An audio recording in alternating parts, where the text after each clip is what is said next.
This world is not what you think it is. This world is not what you think it is. Hello, this is Dave. Today I want to talk about what I consider to be the biggest lie of all. It's a subject I've been looking at for the last 6 months, and I've been pretty hesitant to talk about it because, it's a really controversial subject. Now, I stumbled across this completely by accident. I was researching something on a totally unrelated topic and happened to see an intriguing sounding video. So I clicked on it, but the subject was so preposterous that I was just about to turn it off when it happened to say something that piqued my interest. So I watched the video completely to the end. And by the end of it, I had questions. I had some serious questions. So I'm going to ask you to be open-minded about this. This is very, very controversial and difficult to get your head round. So just bear with this and keep an open mind. So, in order to determine the truth, I'm going to be using a few principles here. The first of which is the scientific method, something that the scientific community doesn't seem to use these days. But the scientific method is where a theory or opinion is put forward that matches what we observe. But if something comes along that contradicts those observations, then the theory must be discarded. The second principle is Occam's razor. That's quite simply, the simplest explanation tends to be the truth. The third principle I'm going to be using is from Sherlock Holmes. When the impossible has been eliminated, whatever is left, however improbable, must be the truth. I'm also going to have to accept a couple of things. The first of which is what I call the ant perspective. If you imagine an ant walking across a runway, and all of a sudden a jumbo jet lands next to it, the ant's probably going to say, "What the hell was that?" But there is no way that the ant can ever figure out what just happened to it. It's just beyond the ant's ability to comprehend. So we have to accept that there may be things that are way beyond the human mind's ability to comprehend. The other thing we have to accept is how easily our minds, once they've been programmed or given a world view, how easily those minds can be fooled.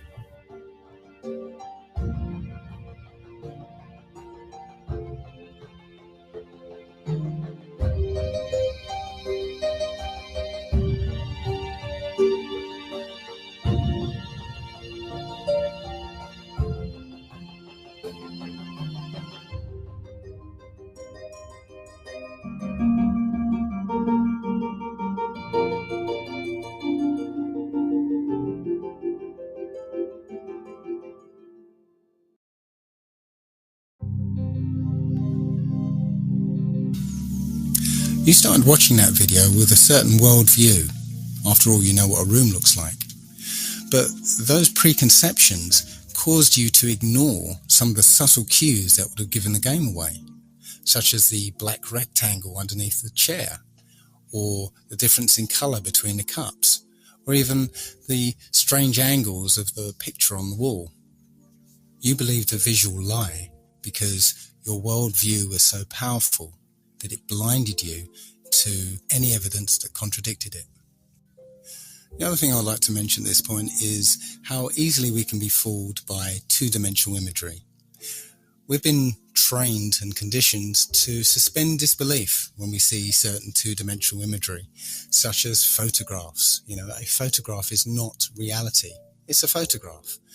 And photographs can be altered and manipulated. Video is not reality. And here's some examples of that.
point is, you can't automatically trust any two-dimensional imagery or media that's presented to you by the establishment.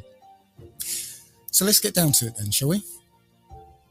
This is apparently the truth of our world. We live on a spherical planet called Earth, spinning at 1,000 miles an hour on a 23.4 degree tilt. Now, I always thought it was 23.5 degrees, but as I researched into this, I found it was actually 23.4. That's 23.4 degrees away from vertical. Funnily enough, that leaves 66.6 degrees away from the horizontal. Interesting. So anyway, we're orbiting an ordinary star that is apparently 93 million miles away. The Sun itself is embedded in a galaxy of 100 billion stars, and that galaxy is one of trillions and trillions in an infinite and expanding void. And in the midst of that void, we are just an insignificant and unimportant microbe that arrived here by accident, that's crawling around on this speck of dust. Now, I know what you're thinking. Oh dear, he's turned into one of those flat earther people. But if you've ever discovered the truth behind all those things that have been labelled as conspiracy theories, you've been willing to set aside your preconceptions of the world to be able to accept a new and often terrifying version. This is no different. So please bear with me. The first thing that people will automatically say is, of course we live on a spherical Earth. We've got the photographic evidence, don't we? Well, strangely enough, when you try and search for a picture of Earth from space, you'll find surprisingly few of them. In fact, all of them, including this one, this is from NASA, it's called the Big Blue Marble. All of them are composites. NASA will freely admit to them being composite images or CGI or Photoshop. There's only one image that NASA will claim was shot from space, and it's this one. It's apparently shot from Apollo 17. But all of these images have problems. First of all, the scientist will tell you that because the Earth is spinning, centrifugal forces will force the equator to bulge out as it's spinning. So the Earth is more of an oblate spheroid. But, funnily enough, all the images from space, supposedly, are perfect spheres. Also, one thing I noticed is that the colours of continents and the sea itself, they're very vivid. Now, when you look at anything at a distance, maybe if you look at some hills at the distance of 3 or 4 miles, you'll see that the colours are kind of washed out somewhat because of the atmosphere. If you see mountains further off in the distance, the dark colours are washed out even more because of the influence of the atmosphere. So how can it be that you get these very vivid, striking colours through miles of atmosphere? I can't explain it.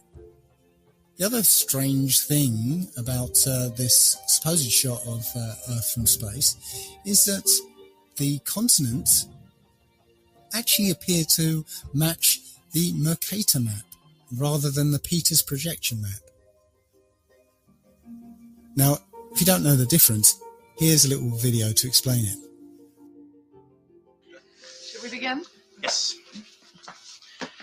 Plain and simple, we'd like President Bartlett to aggressively support legislation that would make it mandatory for every public school in America to teach geography using the Peters projection map instead of the traditional Mercator. Give me $200 and it's done. Really? No. Why are we changing maps? Because, CJ, the Mercator projection has fostered European imperialist attitudes for centuries and created an ethnic bias against the Third World. Really? The German cartographer, Mercator, originally designed this map in 1569 as a navigational tool for European sailors. The map enlarges areas at the poles to create straight lines of constant bearing or geographic direction. So it makes it easier to cross an ocean. But Yes. it distorts the relative size of nations and continents. Are you saying the map is wrong? Oh dear, yes. Look at Greenland, Okay. Now look at Africa. Okay. The two land masses appear to be roughly the same size. Yes. Would it blow your mind if I told you that Africa is in reality 14 times larger? Yes. Here we have Europe, drawn considerably larger than South America. When it's 6.9 million square miles, South America is almost double the size of Europe's 3.8 million. Alaska appears 3 times as large as Mexico, when Mexico is larger by 0.1 million square miles. Germany appears in the middle of the map when it's in the northernmost quarter of the Earth. Wait. Relative size is one thing, but you're telling me that Germany isn't where we think it is? Nothing's where you think it is. Where is it? I'm glad you asked. The Peters projection. It has fidelity of axis. Fidelity of position. East-west lines are parallel and intersect north-south axes at right angles. What the hell is that? It's where you've been living this whole time. Should we continue? Uh-huh.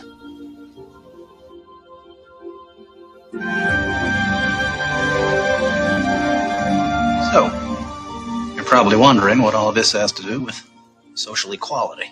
No, I'm wondering where France really is. Guys, we want to thank you very much for coming in. Hang on. We're going to finish this. Okay. What do maps have to do with social equality, you ask? She asked. Salvatore Natoli of the National Council for Social Studies argues, in our society, we unconsciously equate size with importance and even power.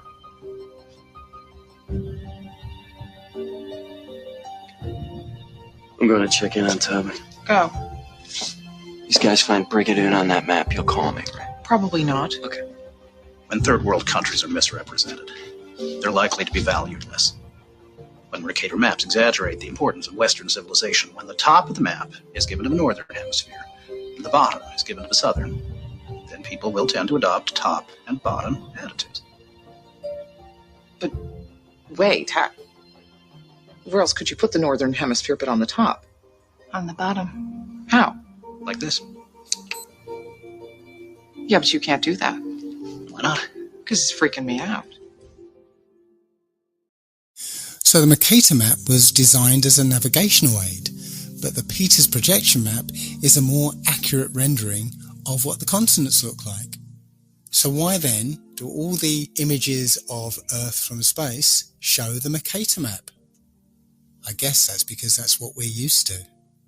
Even the one image that's claimed to be an actual photograph of Earth from space is called into question, simply because of a film that was released accidentally by NASA of Apollo 11 faking the very first picture of Earth from space. So let's have a look at that video. An old reel received by mistake. It contains the raw or unedited footage of the crew of Apollo 11, Michael Collins, Edwin Aldrin Jr., and Neil Armstrong, staging part of their mission for nearly an hour in living color, with exceptionally clear behind-the-scenes audio of conversations discussing the techniques used to achieve a disingenuous picture depicting the Earth at a distance, in order to falsely demonstrate their far journey from it and their ability to survive passing through the Van Allen radiation belts. It cannot be misconstrued that this staging was done for some other reason, for the reel itself is slated and dated July 18th, 19th, and 20th, 1969, the very days of the mission when they were said to be approaching and achieving lunar orbit. Understand, too, that only about 20 seconds of this raw footage was ever broadcast to the public, and these conversations discussing their deception were believed to be private. Until now. Here they discuss that these television transmissions were in fact not broadcast live as everyone believed. They were first screened and edited for playback later. Roger, Neil. We just wanted a narrative such that we can, when we get to playback, we can sort of correlate what we're so much.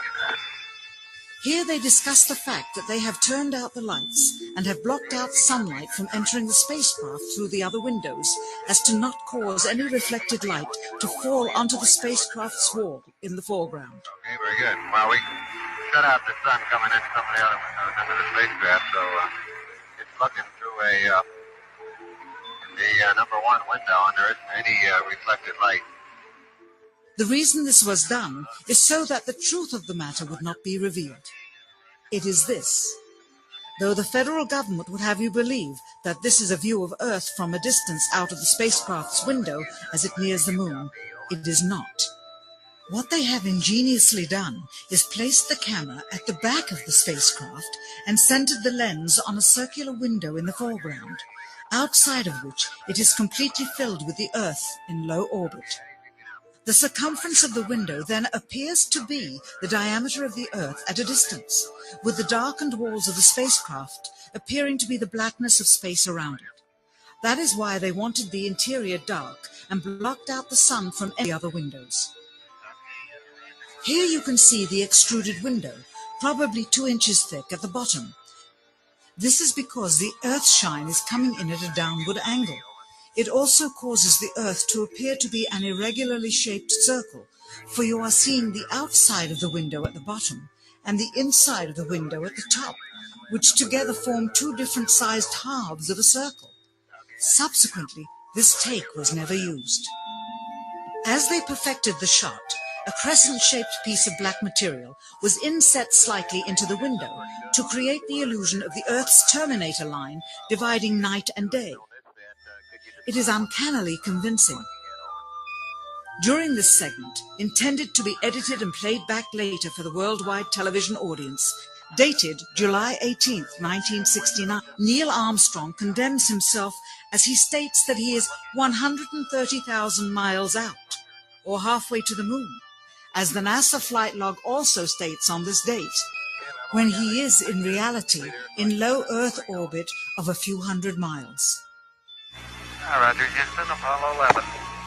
Calling in from about 130,000 miles out. Here, during another segment, also intended to air after review, Neil Armstrong falsely explains to the viewers how the shot is attained by putting the camera's lens to the window's glass, as it would have to be if they were the claimed distance away from the Earth. We only have one window that has a view of the Earth, and it's filled up with a TV camera. If the window was completely filled up with a TV camera, as he stated, then an astronaut's arm would not be able to get between the camera and the window, as it obviously does here in this outtake. South America becomes invisible just off beyond the Terminator or inside the shadow. You can also notice how the astronaut operating the camera reacted to the mistake by attempting to pan away from it. Blue gas. See white bands of major cloud formations across the Earth.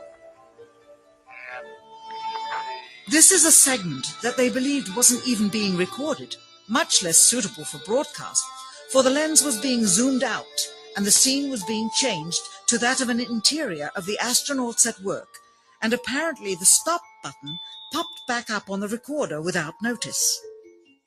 Here is the diffused work light that they used to see camera controls, but not throw light onto the spacecraft's wall. Here they remove part of the crescent insert.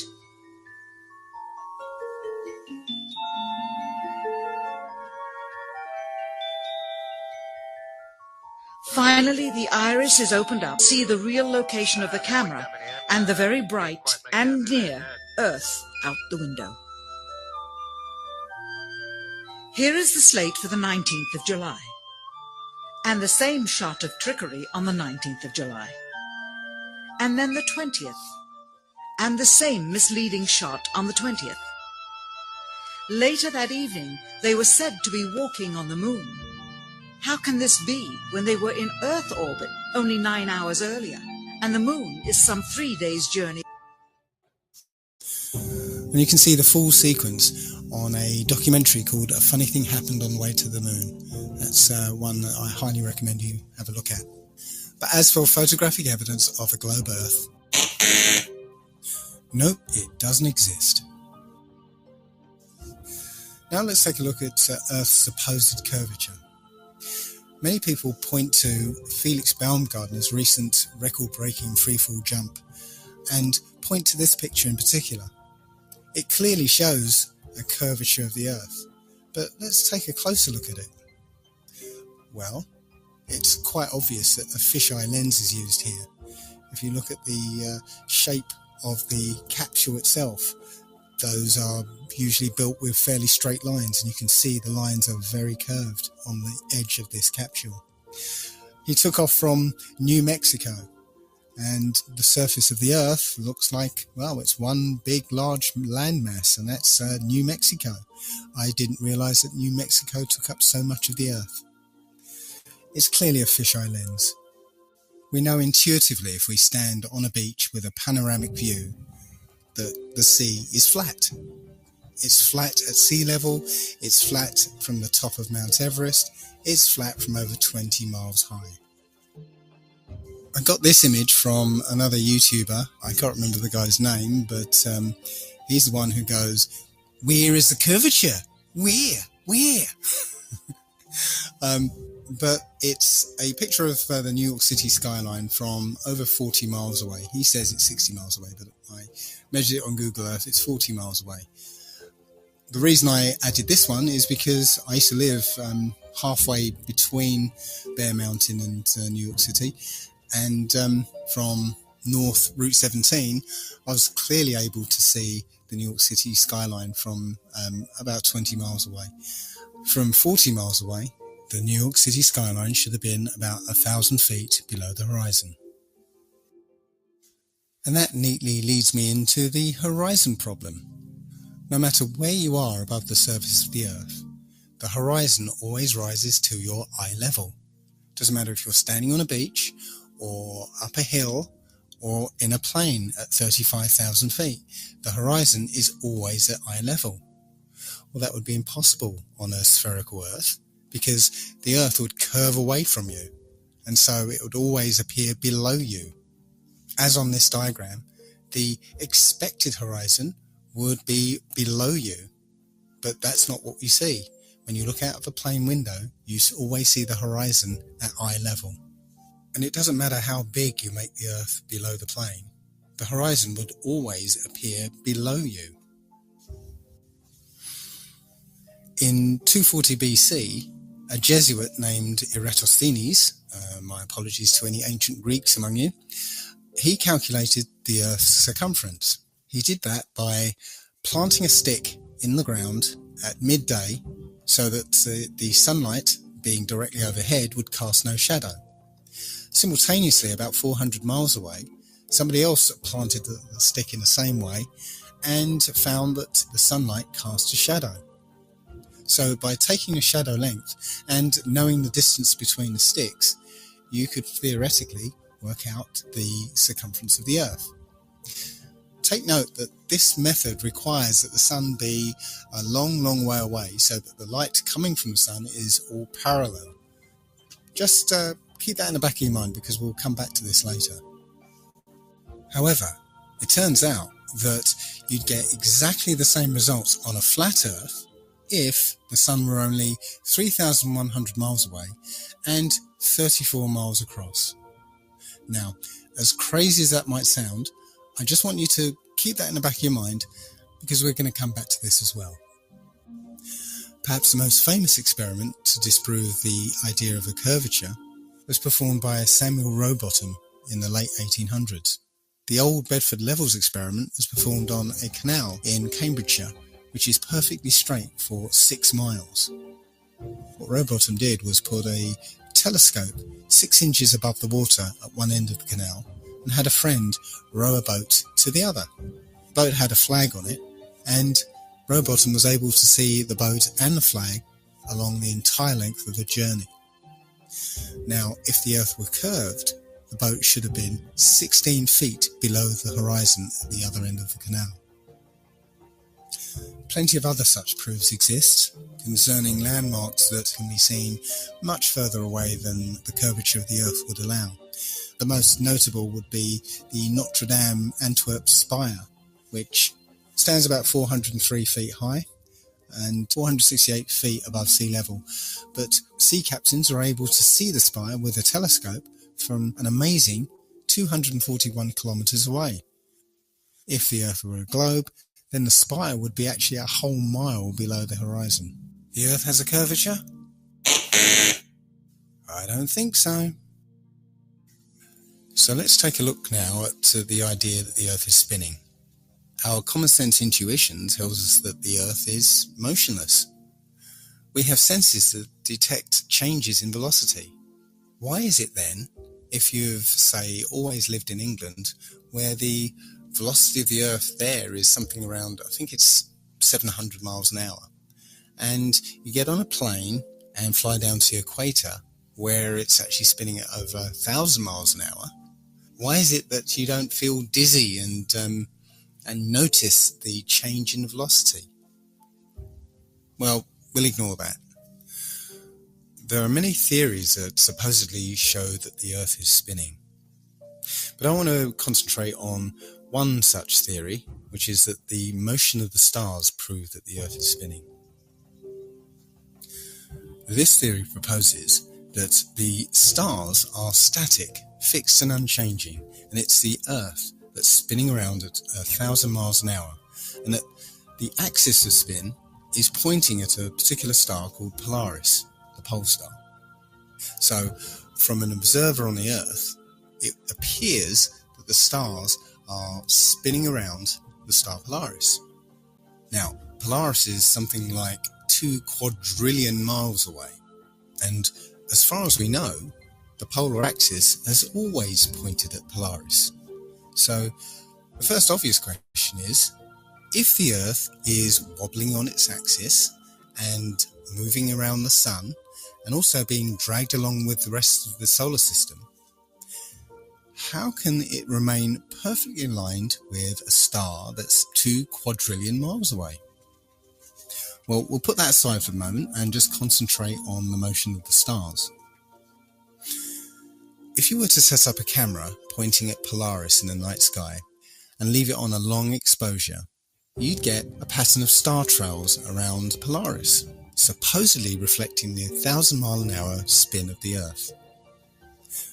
But wait a minute, isn't the Earth orbiting the Sun at 67,000 miles an hour? And come to think of it, isn't the Sun moving through the galaxy at 600,000 miles an hour? Then why is it the only motion we see is the slowest one, when the orbit around the Sun is 67 times faster than the supposed spin of the Earth, and the motion of the Sun, dragging the solar system behind it, is 600 times faster than the spinning of the Earth? Something doesn't add up. The point is, you wouldn't see these perfectly circular star trails. If you took into account all the other relative motions, you just wouldn't see these perfect circles. Where is the motion? Where? The simplest answer is the Earth isn't spinning or orbiting or being dragged. The Earth is fixed, and it's the stars that are moving.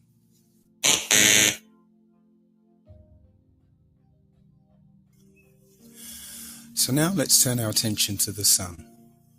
What do you think is wrong with this picture? Any idea? Well, take a look at the angle of the rays. If the Sun was 93 million miles away, as I show in this diagram, well, actually, I can't really show 93 million miles to scale here, because if it was, the Earth would be probably in the next town. Point is that at that kind of distance, all the light rays from the Sun would be parallel near enough. And if you recall, Eratosthenes' calculation of the circumference of the Earth actually depends on the light being parallel from the Sun. So when the light shines through broken cloud, it would hit the ground parallel rather than at this kind of angle. So if you're able to measure the angle of the sun rays, you can basically, with a bit of simple geometry, figure out exactly how high the Sun is. And that turns out to be about 3,100 miles. And if you were going to try and hide this information, that the Sun is actually very close, perhaps you'd encode it in symbol. Does this look familiar? There are quite a few videos like this one where people send up their video cameras on weather balloons. One thing to note is where you can see a hot spot on the clouds directly under the sun, like here. You see it? Directly under the sun is a hot spot. Now, that would have been possible if the sun was 93 million miles away. But also note how the sun appears to move with the Earth. As the camera rocks about, you'll see the sun moving around with the Earth. Now again, if the sun was 93 million miles away, you wouldn't see that. Just like if you were on a speeding train, the trees next to the track will whiz past you, but the mountains in the distance they'd hardly move. And if the sun was behind those mountains, the sun wouldn't move at all. So just like in this diagram, you can see there's a sun a long, long way off and a sun that's directly above the kind of landscape. And as the camera is simulated to move here, you can see that the closer sun is moving with the simulated Earth here. But the one further away moves as if it was further away. You can see it hardly moves in relation to the Earth. Again, that's not what we see in these videos. The sun appears to be directly above the flat Earth. In the flat Earth model, the sun rotates around us and only appears to rise and set because of the way our vision works. We see in perspective. That is, the horizon is at our eye level, and as things recede from us, they tend to converge to the center of that horizon line, to a place that's known as the vanishing point. Just as if you were standing at the end of a very long corridor, you would see that the walls would appear to converge. The floor would appear to rise up to meet the horizon, and the ceiling would also appear to move downwards. Of course, the walls and the ceiling are all parallel to each other, so they don't actually move anywhere, but it would just appear that way. And anything that lies beyond the vanishing point is effectively invisible to us. It's beyond the limit of our vision.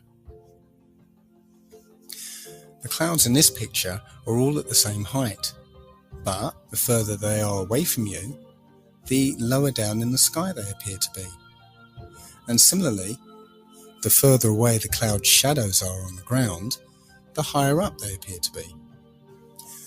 Now, try and watch the following video without the preconception that the sun rises and sets, but rather moves closer to you and then moves further away.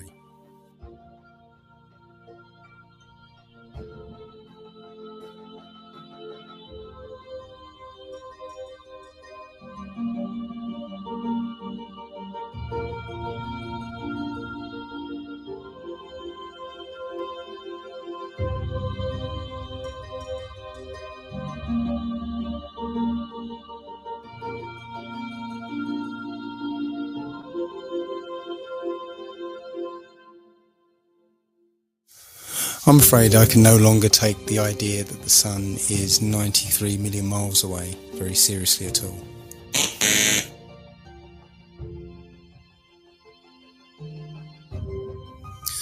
So now let's turn our attention to the moon. Many of us have seen the moon appear full at various times throughout the day, as in this picture. But how can that happen? If you're standing at point C, then it's the middle of the night. Full moon, no problem.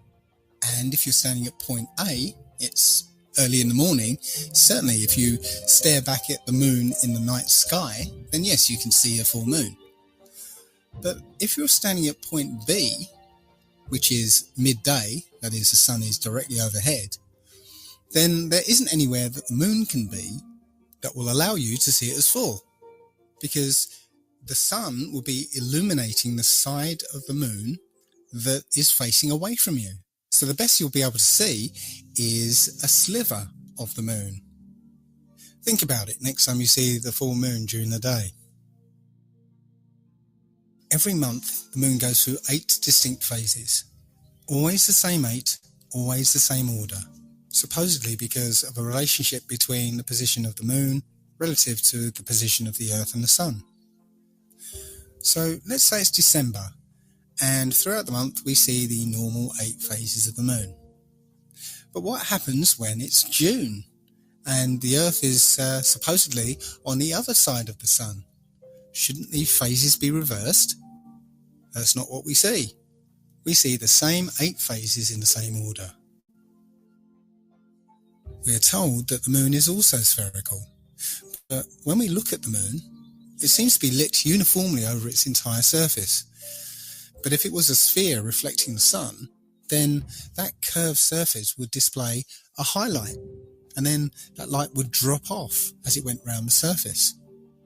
But that's not what we see.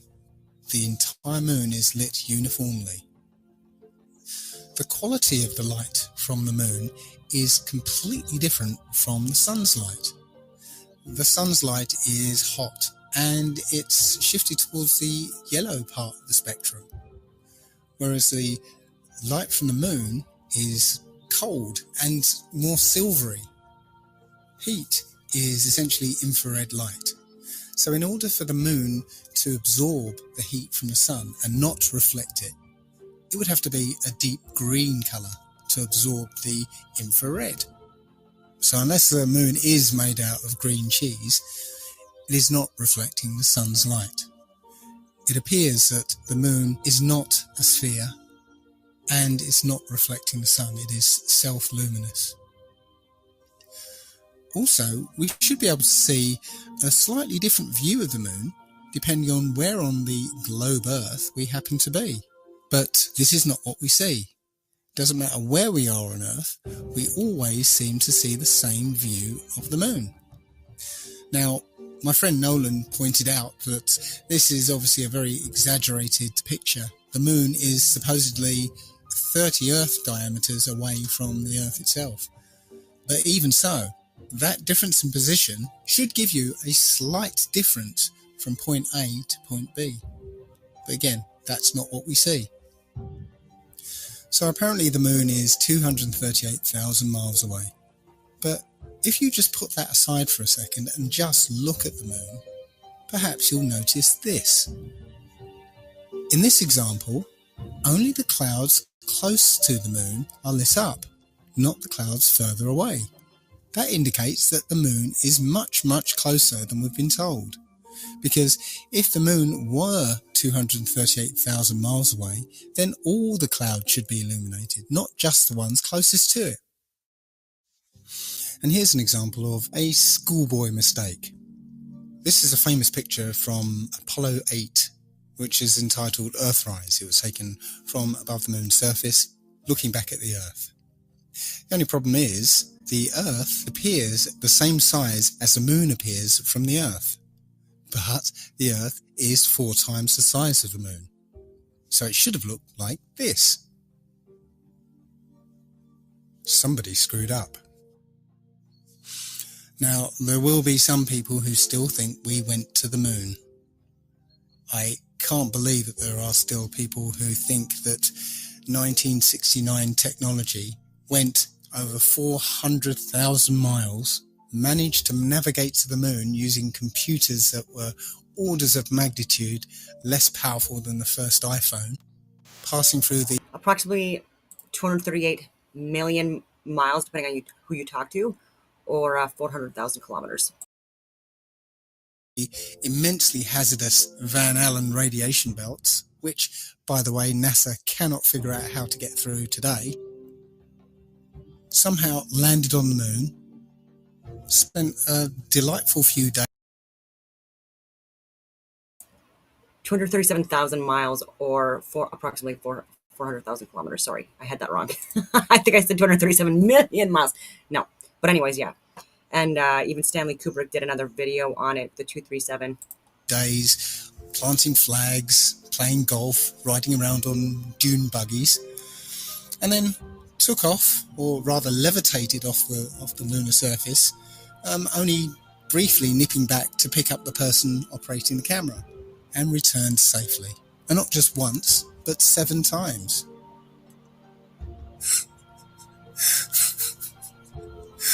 It's a fantasy. The whole thing is a fantasy. Everything you saw supposedly on the moon was in a soundstage using Stanley Kubrick's perfected front projection technology. And I'm not going to spend much time. There's plenty of evidence to show that it was completely faked. It was complete fantasy.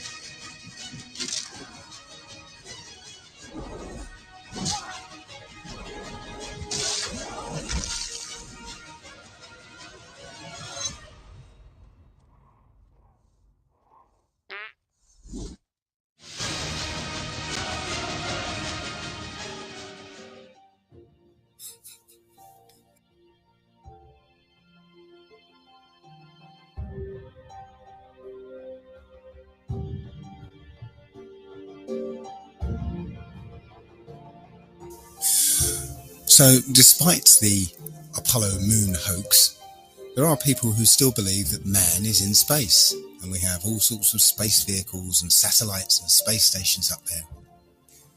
It's time to have a look at the space shuttle. So, let's take a look at a typical shuttle launch. T-minus 17 seconds and countdown. 15,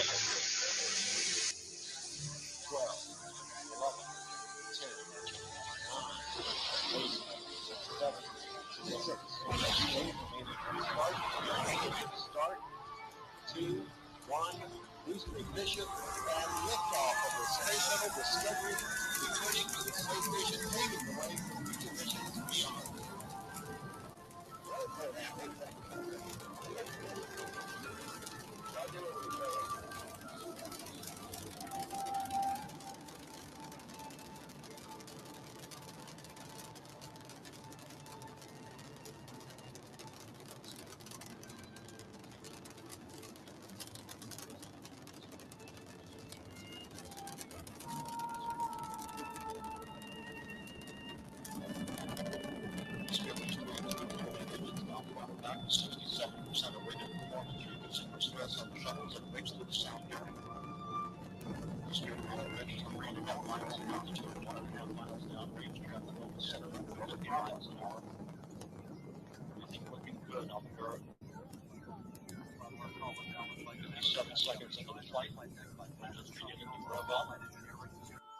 Now, I'd like to stop it there for a moment because I'd like to draw your attention to the shuttle's trajectory.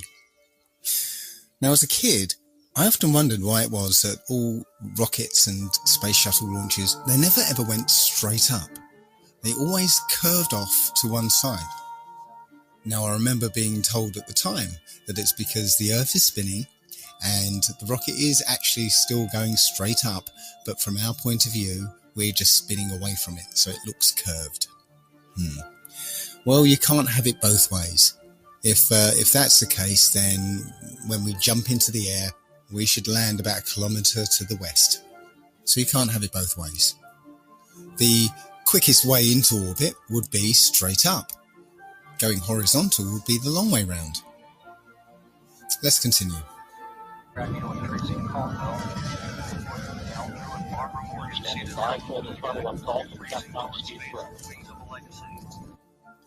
Okay, at this point, the shuttle is horizontal. That is, it's not getting any higher, it's simply travelling horizontally along the ground. And as you'll see in a few seconds, when the booster rockets separate, they still fall to the ground under the influence of so-called gravity. Remember, Houston, go and throttle up. Go and throttle up. Throttle up, throttle down, right, Commander Steve Lindsay.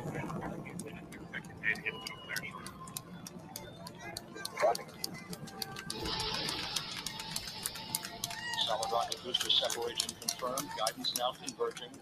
Discovery's onboard computers commanding the main engine nozzles to swivel, aiming the shuttle for its precise target in space for main engine cutoff. Okay, you sound good.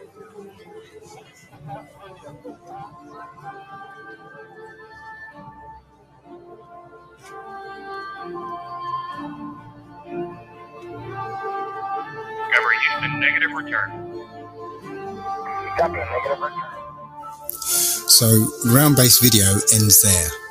Not because the shuttle's too high, but because it's too far away downrange. As I said, it's travelling horizontally at this point. So what's missing is what they call MECO, main engine cutoff. That means that the shuttle no longer has any power behind it whatsoever.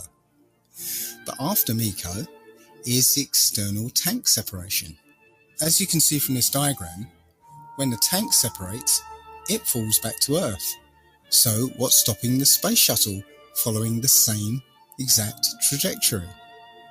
Between main engine cutoff and this ohms burn, the space shuttle should follow the exact same trajectory as the external tank. But it magically does not, and conveniently there's no video cameras to show exactly what happens. The point here is that at external tank separation, both the shuttle and the external tank are subject to this so-called force of gravity. Neither the shuttle or the external tank are in space. And yet they want us to believe that there is an orbital maneuvering system which is capable of blasting the shuttle from this point, which is still in the Earth's atmosphere, into orbit. Well, the clue is in the name of the thing, orbital maneuvering system, not orbital insertion system. Where's the fuel for this?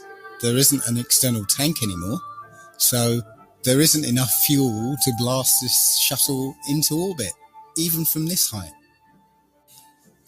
And on the subject of height, where does space actually begin? In this shot, the space shuttle is supposedly in space because the cargo bay doors are open. But you can see the features on the ground in great detail. In fact, you'd be hard-pressed to see such detail from a passenger jet at 35,000 feet. Look, you can see roads and rivers and individual fields. Anyway, once the shuttle's completed its mission, it's now a glider. So let's have a look at a video of a glider landing.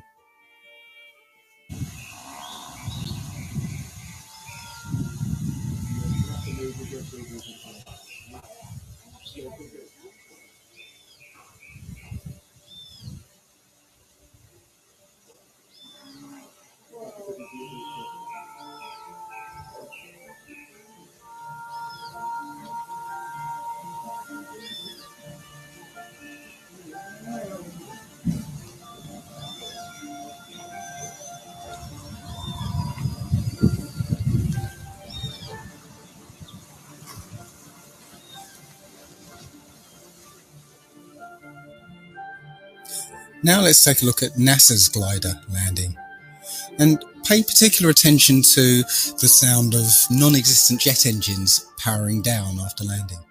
Unlocked.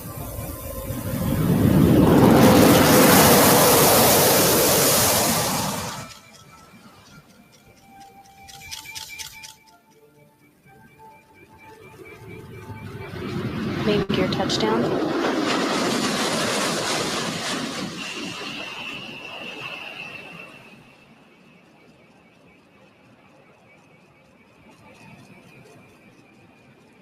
Nose gear touchdown.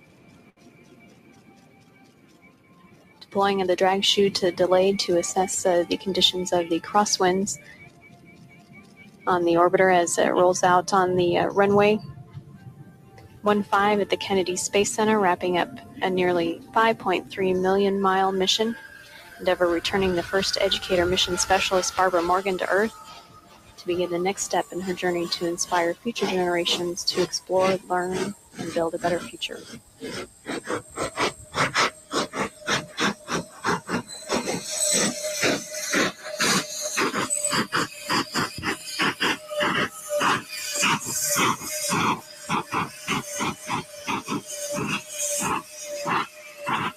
Houston, Endeavour, wheel stop. Roger, wheel stop, Endeavour. Undoubtedly, the nice woman from NASA, employed to state the bleeding obvious, is there to distract you from the fact that it's a bloody jet plane, tarted up to look like a space shuttle. It's not a glider at all. You can clearly hear the jet engines powering down. When you look at the back of the space shuttle, you can see two odd-shaped pods. These are supposedly the orbital maneuvering system. On the front of these pods are two odd-shaped holes. Why would a rocket engine need some kind of air intake? Wouldn't it be dangerous to put such air intakes on the back of a shuttle, which on takeoff is going over 10,000 miles an hour? Wouldn't they just rip right off? Very strange. No, these holes are precisely what you'd have if you wanted to hide an air intake to a jet engine. So here's a conspiracy theory. If I was on the receiving end of upwards of 200 billion of taxpayers' money, perhaps this is what I would do. I'd spend a few million on some of what they call hero models. Space shuttle mock-ups that look the part, have lots of flashing lights and computer screens and stuff, but are not flyable. They'll end up collecting dust in museums anyway. Then I would have a few mock-ups that I would fly into space, but really would basically fly out of sight and ditch in the sea, getting destroyed in the process. Then I would spend a few million, perhaps even $1 billion, let's give the taxpayers their money's worth. Perhaps I'll spend $1 billion or so on developing a plane that looks like the space shuttle. There you go, job done. No refunds. So let's change the launch profile of the space shuttle for my new classified one. We have a remote-controlled, full-size mock-up, basically nothing inside, just an empty shell. That's flown up on remote control, on essentially a big firework. Everything acts as normal. The booster rockets detach as normal, but when we get to the external tank separation, that doesn't actually happen. What actually happens is the tank and the shuttle fall back to Earth, where they ditch in the sea and get destroyed in the process. After the mission's complete, a space shuttle plane takes off from an undisclosed location and lands at an Air Force base in front of the TV cameras. Simple. Don't be ridiculous, Dave. You couldn't fake something like that. There'd be too many people involved, and the truth is bound to get out. Blam, blam, blam, blam, blam. The best example of space shuttle fakery is the Challenger disaster. In 1986, the shuttle Challenger exploded about 74 seconds after takeoff, killing all 7 astronauts inside. Or did it?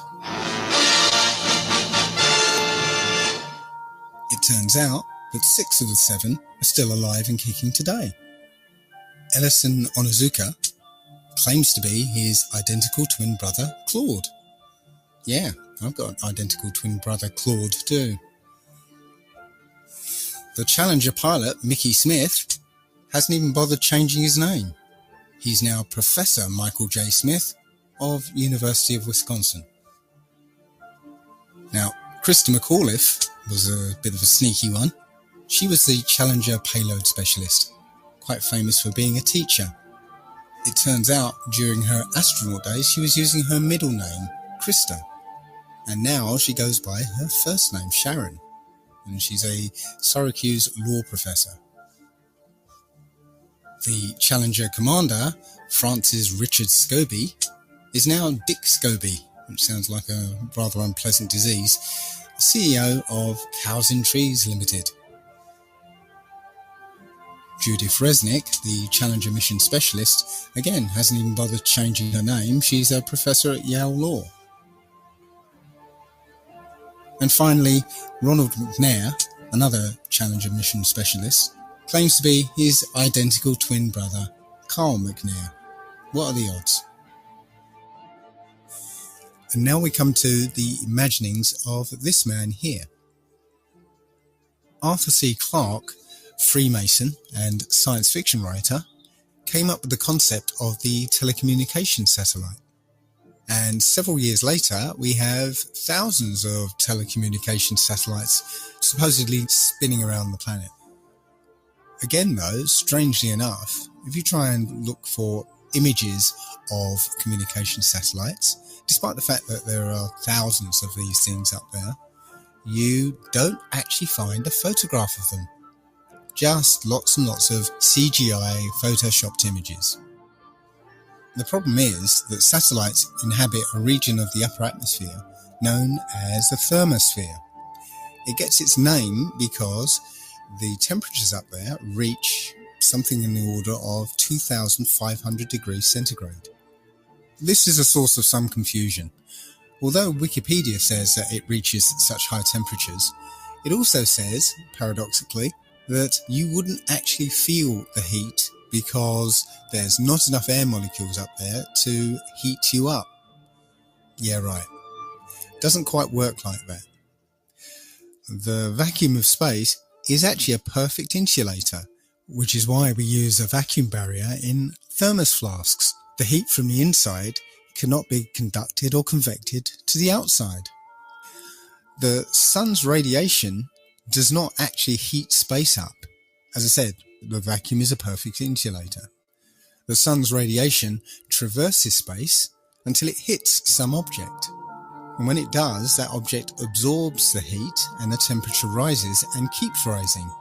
And without an atmosphere to conduct or convect the heat away, the temperature will rise up to and over 2,500 degrees. So the Hubble telescope, for instance, would look something like this. All the satellites and the Space Shuttle and the International Space Station, they would all be molten slabs of metal spinning around in orbit. But let's put that aside for a moment. There are supposedly between 25,000 and 50,000 satellites in orbit. But let's have a look at some videos supposedly from the International Space Station.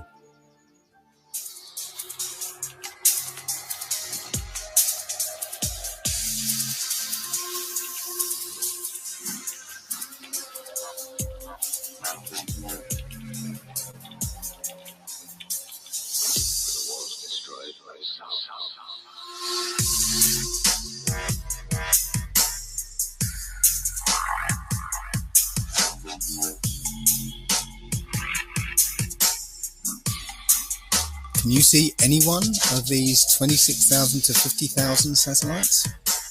I can't.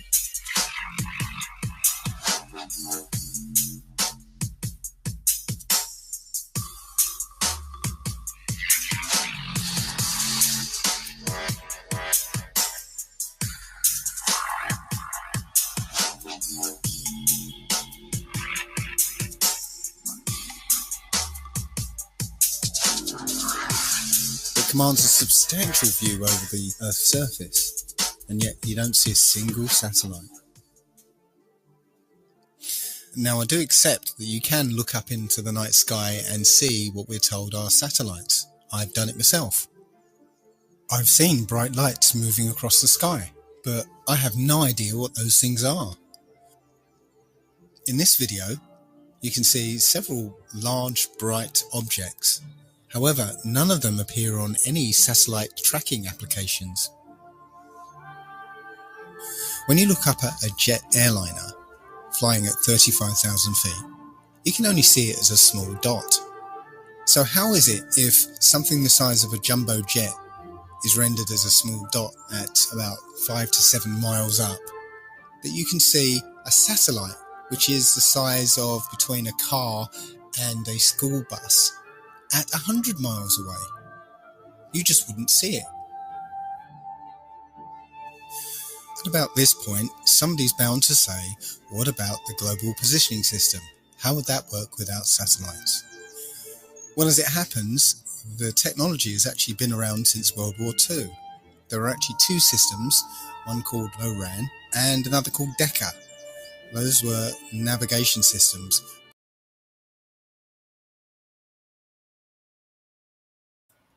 Yeah, NASA completely blows off any attempt to try to ask questions regarding anything, images, CGI, anything that they put out, even during their live feeds that are clearly not live. Great question. Based on radio triangulation. Now, the GPS systems that we're used to now are basically the same systems, just improved with a new computer interface. Similarly, the international telephone traffic that's supposedly handled by satellites are handled by undersea fiber optic cables. Shortwave radio can also span large distances and also be bounced off the ionosphere. So, in the absence of any hard physical evidence, I submit that satellites are just a work of fiction and another way that NASA and the US military manage to con the American public out of billions of dollars. So let's turn our attention to the International Space Station. This is one of those occasions where we can't really trust two-dimensional media, because all we have is images and video that supposedly prove that there's an International Space Station up there and it's been manned since 1999. One of the most visible indications that there are people up in space inside the International Space Station is that they're in zero gravity. However, NASA has an aircraft known as the Vomit Comet, and when this aircraft takes a certain flight path, the people inside feel weightlessness.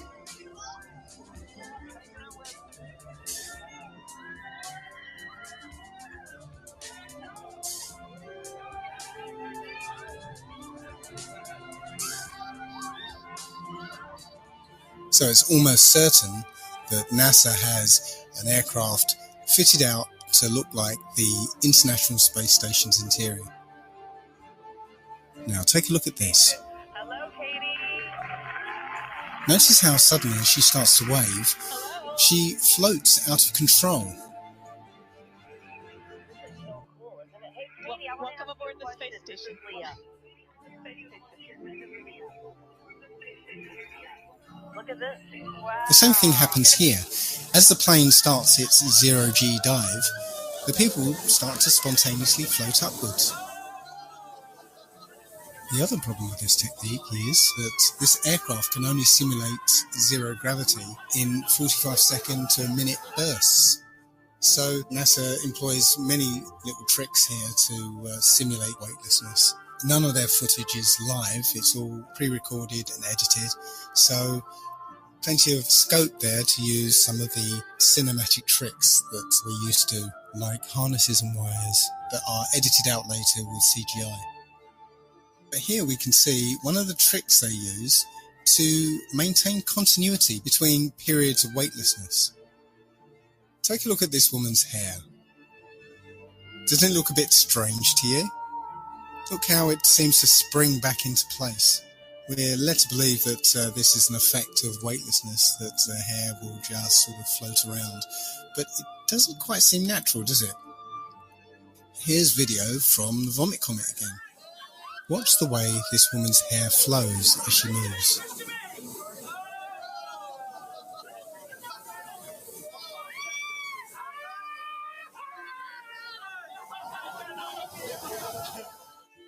Seems quite obvious now that this is some kind of perm or hairspray, so that between periods of weightlessness we get that visual continuity. Now, there are plenty of examples of these gravitational anomalies, but I'm not going to spend too much time on it. I just wanted to show that all these things that you can see from NASA can be simulated and CGI'd up for your benefit. They don't seem to do any real scientific experiments up there. The effort seems to be just to get you to believe that they're there. That's it. There are also plenty of anomalies when you look at spacewalks.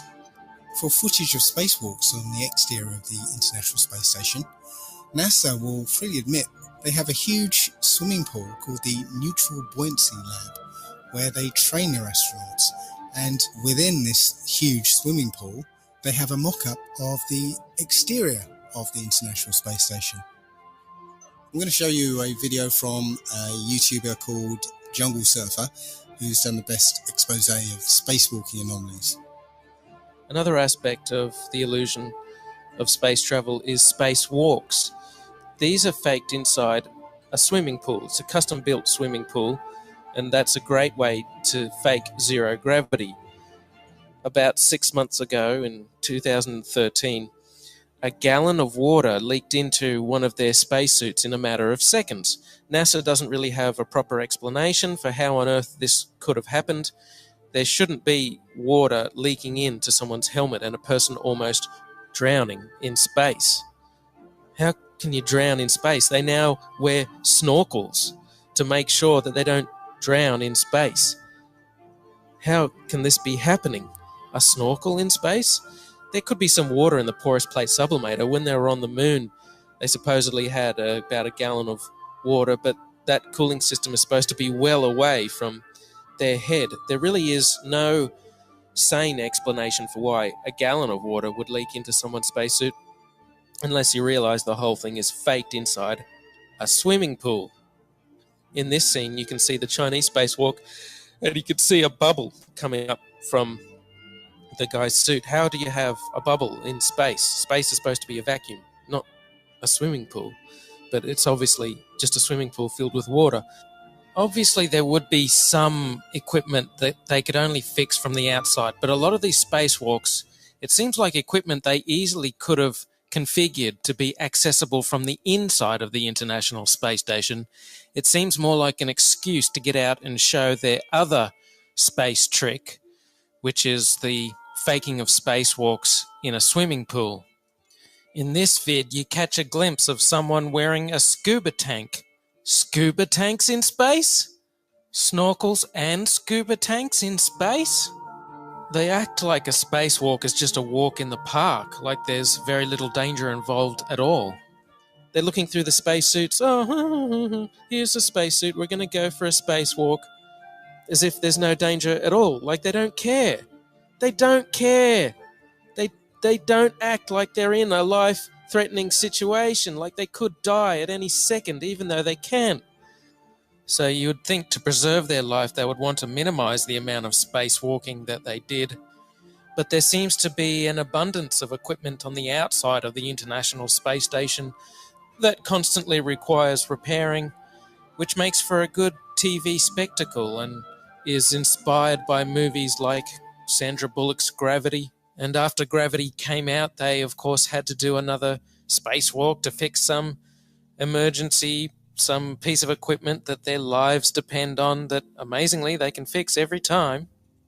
But you know what? Thanks to the genius of the engineers at NASA, they employ snorkels in space now, so that should stop them from drowning. Finally, I'm going to leave the last word to one of the astronauts themselves, when he made a tiny little slip-up during a question and answer session. Take note of his body language after he makes his mistake.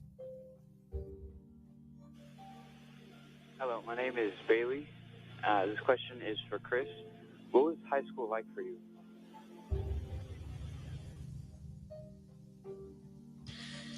Well, it was the 1980s, so the music was different, the hairstyle was different, the clothes we wore were different than today, but probably in 5 or 10 years it'll be the same. And in school, I was just like you, probably all of you there. I tried my best. I didn't always succeed, didn't always do well, but I put my best effort into school. Math and science were kind of my favorite subject. I didn't really like English and reading too much, but I've since grown out of that, and I enjoy reading now. And I played a lot of sports.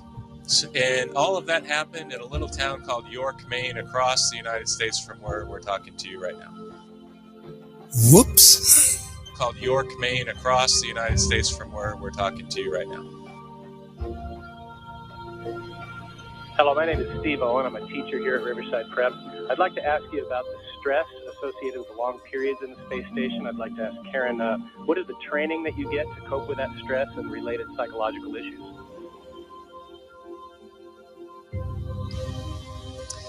Well, for psychological issues, actually, when we are selected as astronauts, we go through quite a vigorous psychological screening process. You certainly don't want somebody who comes up here and has a breakdown or is claustrophobic. But also, we have like Chris's background as a Navy SEAL and Luca's background as a test pilot clearly prepare them for high stress situations.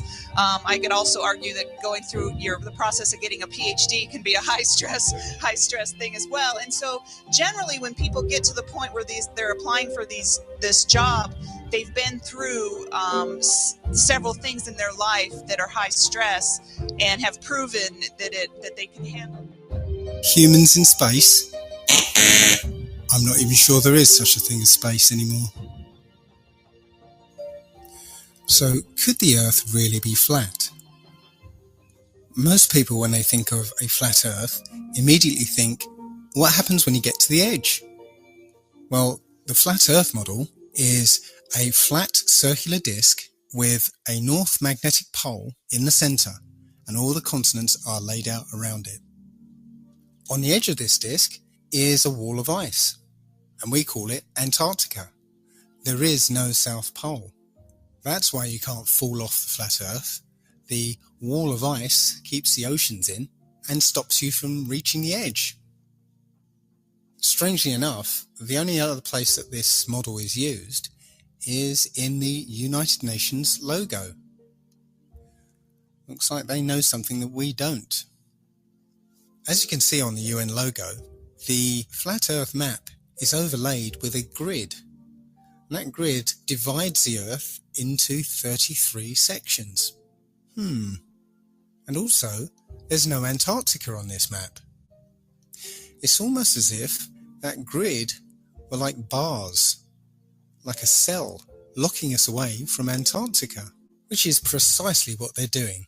The United Nations countries are all signatories to the Antarctica Treaty, which basically bans anybody from going to Antarctica. And if there's any absolute proof of either the globe Earth or the flat one, then I believe the answers would be in Antarctica. But before we examine Antarctica, I'd like to take a look at flights in the Southern Hemisphere. The crux of this issue is the lack of direct flights in the Southern Hemisphere. I took a look at some of these flights and particularly focused on flights from Cape Town to Auckland, New Zealand. Generally, flights in the Southern Hemisphere tend to be indirect with one or more connections and lengthy layovers. Such is the case with this one from Cape Town to Auckland. This flight came out around about 37 hours with a connecting flight in Dubai. Now, if you look on a map, Cape Town to Auckland is a straight shot across the Indian Ocean, 7,310 miles. That should take about 12 hours. But in this case, we're taking thousands of miles north to Dubai, then back down south to Melbourne, and then across to Auckland. It doesn't make any sense. Until, that is, you look at it on the flat Earth model. Now you can see it's a straight line from Cape Town to Dubai to Melbourne, and the distance is more like 16,000 miles. So the total journey time of 37 hours is there to hide the fact that your actual flight time is 26 hours rather than 11 or 12. Now, I did find one direct flight operated by Qantas, but who knows? The flight was 14 hours long, but does that flight actually exist? I don't know. Short of booking that flight and flying it, I wouldn't know. But it strikes me that you could advertise such a flight, price it beyond the reach of most people, and cancel it for anybody who does take it. But that's just speculation. Now, the GPS system would obviously show up any anomalies in the flight plan, but it seems they've found a very simple way of getting around that problem, and that is switching off GPS tracking for all flights in the Southern Hemisphere. Now, this is an image from Flight Tracker, and you can see straight off that in the Northern Hemisphere you'll see planes over the ocean, but there are none in the Southern Hemisphere. Now, I spent some time looking at it on flighttracker.com, and I actually verified this information, but I couldn't capture the data on my computer. So here's a video of planes disappearing and reappearing off the tracking systems. So hey guys, I'm on planefinder.net. I'm tracking airplanes in the Southern Hemisphere, trying to do some research to verify or debunk this flat Earth guy. And what he said is that airplanes disappear in the South Atlantic near the, in the Southern Hemisphere when they fly over oceans. And it's true. I was tracking a British Airways flight from Buenos Aires to London, and I was tracking, and then it disappeared. And then I clicked on this plane right here, Qatar. See how the flight path, like when you click on the plane, the flight path appears or disappears, right? So I clicked on this plane looking for my British Airways flight, and I found this flight, and look, see how the flight path just starts in the middle of nowhere right here? This flight path starts in the middle of nowhere. That's because what they do with flights in the Southern Hemisphere is they disappear them. They turn off the GPS over the ocean, and then they reappear the flights about an hour before landing. And that's exactly what the Flat Earth guys said they do. And that's exactly what they're doing. This guy's going to Rome. Okay. So this is a pretty good flight to track because it's going all the way to Europe. So I just clicked on this flight, same thing. This guy, we should have saw him before when we were tracking the other plane and when we were tracking this plane that's heading to Rome. But this guy, when we were tracking the plane headed to Rome, he wasn't even on the map. He's coming from Abu Dhabi. It's in the Middle East. He's been in the air for what, 12, 13, 14, 15 hours? He's been in the air for 7,000 miles, and we're just picking him up right here. We're just picking him up in the middle of nowhere. Look, they disappeared the flight over the entire ocean, and they're reappearing it for landing. About an hour before landing. Think about it. He's got 500 miles to go. It's about an hour before landing, just like the Flat Earth guy said. I mean, take a look at what this guy's flight path should look like on a Flat Earth model. This stuff's crazy. You have to look into this for yourselves. Don't pretend like you know everything, because you only know what you've been taught, and we know that the stuff we've been taught was a bunch of bullshit. So we need to question everything. Question everything, but don't believe everything. Question everything. There's a big difference. Now, I know a lot of this evidence seems circumstantial, but there are many flights in the Southern Hemisphere that have stopovers in seemingly nonsensical places that only make sense on a flat Earth. Santiago, Chile to Auckland, for instance, stops over in Los Angeles. Nonsensical on a globe makes perfect sense on a flat Earth. And the only way to verify these flight paths just happens to be switched off for all Southern Hemisphere flights. Circumstantial, I'll grant you, but compelling nonetheless. So let's take a close look at Antarctica.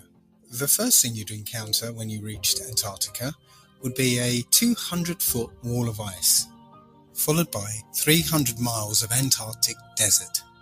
No life, no vegetation, and temperatures that drop to minus 100 degrees centigrade.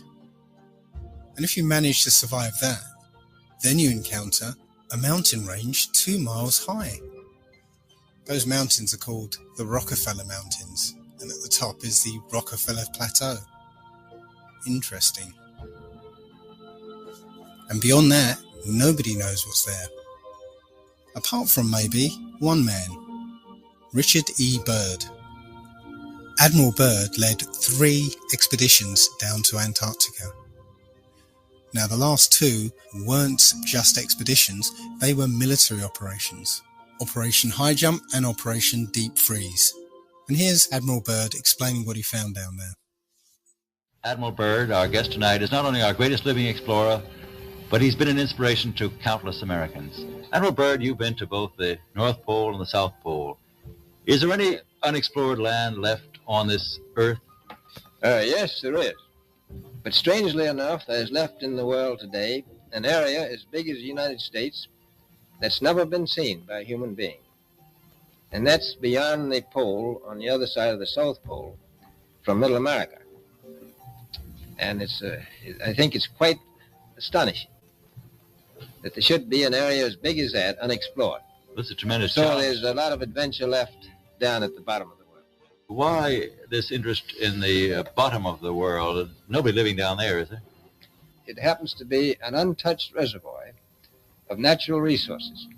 What are they? What are the natural There's no bottom. resources there? Well, we've found enough of coal within 180 miles of the South Pole in a great ridge of mountains. It's not covered with snow, enough to supply the whole world for quite a while. Well, that's the coal. Now, there's evidence of many other minerals. We're pretty sure there's oil. Now, that coal shows the bottom of the world.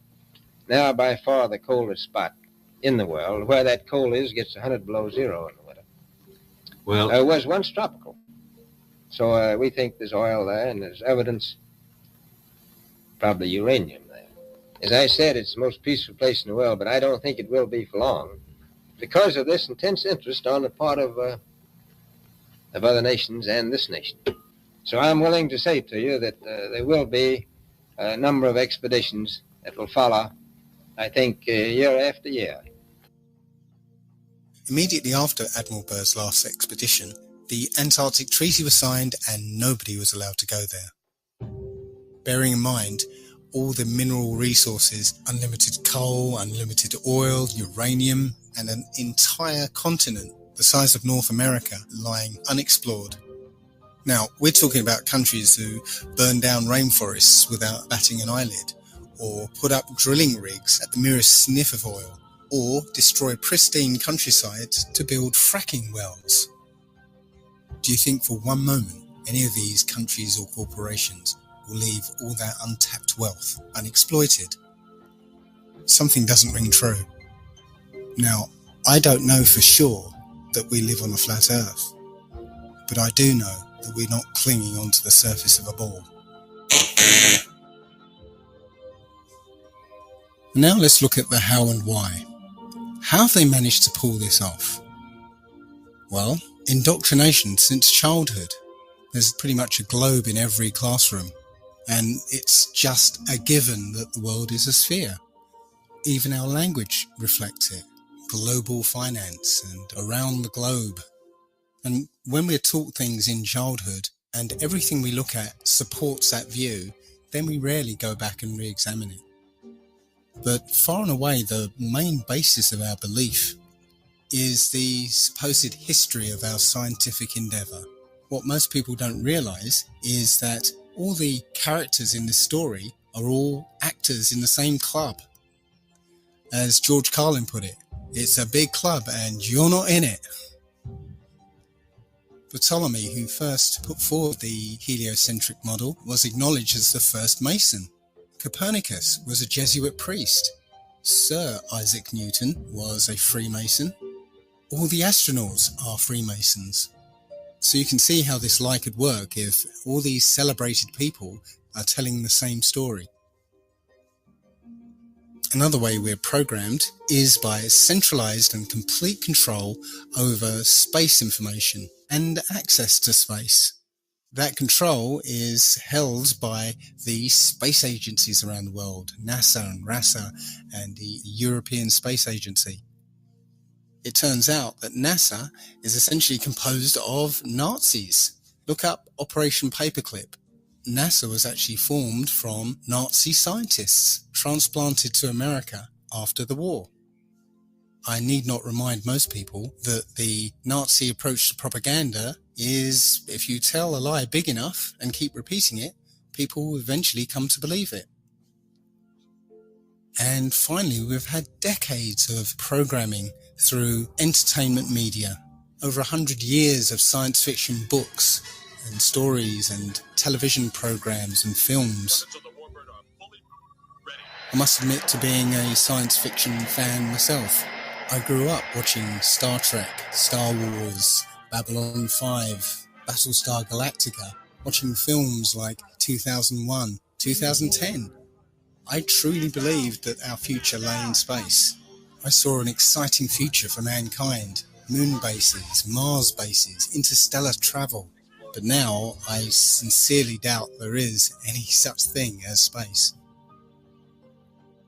it turns out that the Bible had a very clear conception of what the Earth and the universe looks like. And that matches the flat Earth model more than it does the globe.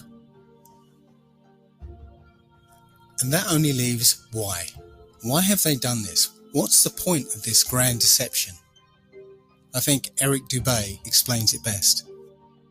Yeah, I mean, our eyes and experience tell us the Earth is flat and motionless, and everything in the sky revolves around us. But when we cease to believe our own eyes and experience, we have to prostrate ourselves at the feet of these very pseudoscientists who are blinding us, treat them as experts, astronomical priests who have special knowledge only they can access, like the Hubble telescope. So by brainwashing us of something so gigantic and fundamental, it actually makes every other kind of lesser indoctrination a piece of cake. Earth being the flat, fixed center of the universe around which everything in the heavens revolves, gives a special importance and significance not only to Earth, but to us humans, the most intelligent among the intelligent designers' designs. By turning Earth into a spinning ball thrown around the sun and shot through infinite space from a godless Big Bang, they turn humanity into a random, meaningless, purposeless accident of a blind, dumb universe. So it's like trauma-based mind control, beating the divinity out of us with their mental manipulations. People are always asking, why do they do this? Other than the obvious profit margin motive, NASA being the biggest black budget black hole in existence, sucking in over $30 billion taxpayer money for the fake moon landings alone. Nowadays, hundreds of billions of dollars, and not just NASA, but RASA and all the other fake space organizations around the world, giving CGI images for hundreds of billions of dollars. So this modern atheist Big Bang heliocentric globe Earth chance evolution paradigm spiritually controls humanity by removing God or any sort of intelligent design and replaces purposeful divine creation with haphazard random cosmic coincidence. And so by removing Earth from the motionless center of the universe, these Masons have moved us physically and metaphysically from a place of supreme importance to one of complete nihilistic indifference. If the Earth is the center of the universe, then the ideas of God, creation, and a purpose for human existence are resplendent. But if the Earth is just one of billions of planets revolving around billions of stars and billions of galaxies, then the ideas of God, creation, and a specific purpose for Earth and human existence become highly implausible. So by surreptitiously indoctrinating us into their scientific materialist sun worship, not only do we lose faith in anything beyond the material, we gain absolute faith in materiality, superficiality, status, selfishness, hedonism, and consumerism. If there's no God and everyone's just an accident, then all that really matters is me, me, me. So they've turned Madonna, the mother of God, into the material girl living in a material world. Their rich, powerful corporations with their slick sun cult logos sell us idols to worship, slowly taking over the world while we tacitly believe their science, vote for their politicians, buy their products, listen to their music, watch their movies, all sacrificing our souls at the altar of materialism. It's a big deception. I'd say it's the biggest cover-up and conspiracy in history. We've been completely deluded for 500 years.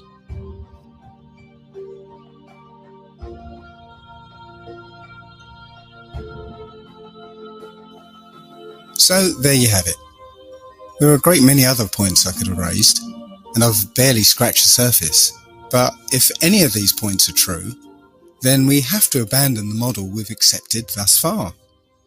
Now, I don't know for sure that the Earth is flat, but I've seen enough evidence to make me strongly feel that that is the case. And moreover, my spidey sense, my intuition, tells me that this is true. I don't know what's beyond Antarctica. It could be a dome. It could be an infinite flat plane. It could even be just more Earth. More Earth than we realise, just as Admiral Byrd found. There are many who think that ultimately this is unimportant and just a distraction. But I see this as one of the most important revelations we could ever have. If this is the case, if this flat Earth is our universe, then it elevates man and this Earth to supreme importance, where every life, human or otherwise, is significant and sacred. And when we all realise that, then the world, the universe, changes.